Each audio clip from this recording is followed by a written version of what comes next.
नमस्कार, मैं आकृति और आप देख रहे हैं इंडिया पब्लिक खबर। पश्चिम बंगाल की राजनीति में ममता राज का सूर्यास्त होने के बाद से आए दिन कोई ना कोई ऐसा काम हो ही जाता है जिससे राज्य का सियासी पारा चढ़ा रहता है। कभी अपनी हार से बौखलाई ममता दीदी कोई नया तमाशा खड़ा कर देती हैं, तो कभी उनके सगे संबंधी बंगाल की राजनीति को एक अलग ही सर्कस बना डालते हैं। और ले देके इनके इस बड़बोलेपन से बीजेपी का तो कुछ बिगड़ने वाला नहीं है, क्योंकि अगले 5 साल के लिए तो बंगाल बीजेपी का हुआ। ऐसे में अब उल्टा इन्हीं के चेलों पर संकट के बादल मंडराने लगे हैं। जो यहाँ इसी कड़ी में ममता दीदी के सबसे करीबी उनके भतीजे अभिषेक बैनर्जी बुरा फंस गए हैं। तृणमूल कांग्रेस के सांसद और ममता बनर्जी के भतीजे अभिषेक बैनर्जी के खिलाफ एफआईआर दर्ज की गई है और आरोप है कि चुनाव प्रचार के दौरान उन्होंने भड़काऊ भाषण दिया था, जिससे सामाजिक तनाव फैलने की कोशिश हुई। इस बवाल के बाद अब बंगाल की सियासत उबाल मार रही है।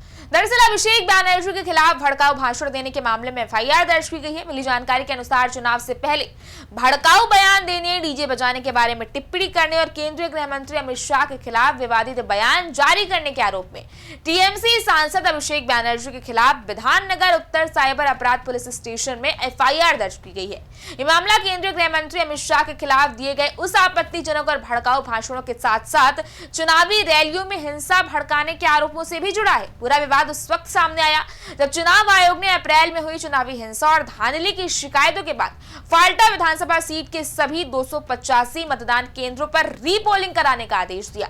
इस फैसले पर भाजपा आईटी सेल के प्रमुख अमित मालवीय ने तंज कसते हुए कहा कि टीएमसी का डायमंड हार्बर मॉडल अब ढह चुका है। इस पर पलटवार करते हुए अभिषेक बैनर्जी ने एक्स पर तीखा पोस्ट लिखा था। उन्होंने भाजपा और चुनाव आयोग पर निशाना साधते हुए कहा, तुम्हारी बांग्ला विरोधी गुजराती गेंद और उनके प्यादे ज्ञानेश कुमार 10 जन्मों में भी मेरे डायमंड हार्बर मॉडल पर एक खरोंच तक नहीं लगा सकते। तुम्हारे पास जो कुछ भी है सब लगा दो। मैं पूरी भारत सरकार को चुनौती देता हूं, फाल्टाओ।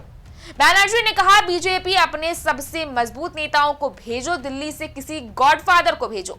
अगर हिम्मत है तो फाल्टा में मुकाबला करो। इसी गुजराती गैंग और चुनाव आयोग के अधिकारियों को प्यादा बताने वाले बयान को लेकर भाजपा ने आपत्ति जताई और उनके खिलाफ एफआईआर दर्ज कराई। इस विवाद के बाद जहां अभिषेक बैनर्जी की मुश्किलें बढ़ गई हैं, तो वहीं टीएमसी और भाजपा नेताओं में जुबानी जंग भी छिड़ चुकी है। इसी कड़ी में भाजपा के वरिष्ठ नेता और सांसद राहुल सिन्हा ने अभिषेक बैनर्जी पर कड़ा हमला बोला है। राहुल सिन्हा ने कहा, अभिषेक बैनर्जी ने चुनाव से पहले और चुनाव के बाद जिस तरह की अमर्यादित भाषा का इस्तेमाल किया, उसी के कारण उनके खिलाफ एफआईआर दर्ज की गई है। इस पर सख्त कानूनी कार्रवाई होनी चाहिए। अगर वो चुनाव परिणामों से निराश हैं, तो उन्हें बाहर आकर जहर उगलने के बजाय घर बैठकर शोक मनाना चाहिए।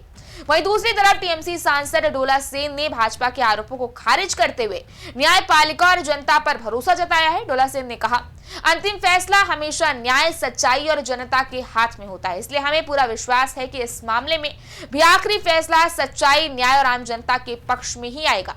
टीएमसी का आरोप है कि भाजपा केंद्रीय एजेंसी और कानूनी तंत्र का दुरुपयोग कर रही है।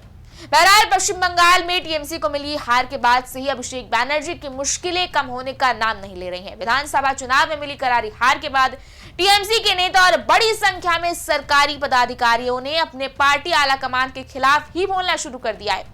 यहां तक कि पार्टी सुप्रीमो ममता बनर्जी को भी पार्टी के लोगों ने बख्शा नहीं है। लिहाजा इन पार्टी विरोधी गतिविधियों को देखते हुए टीएमसी ने अपने कई स्पोक्सपर्सन को 6 सालों के लिए निलंबित कर दिया है। ऐसे में अब ये नया बवाल अभिषेक बैनर्जी के लिए कोई बड़ा सियासी तूफान भी ला सकता है। फिलहाल तो टीएमसी की तरफ से इस पर कोई आधिकारिक प्रतिक्रिया नहीं आई है।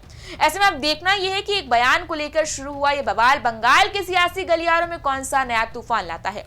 आपकी इस बारे में क्या राय है, आप हमें कमेंट सेक्शन में जरूर बताएं। इस वीडियो को लाइक करें, शेयर करें, चैनल को सब्सक्राइब करें। शुक्रिया।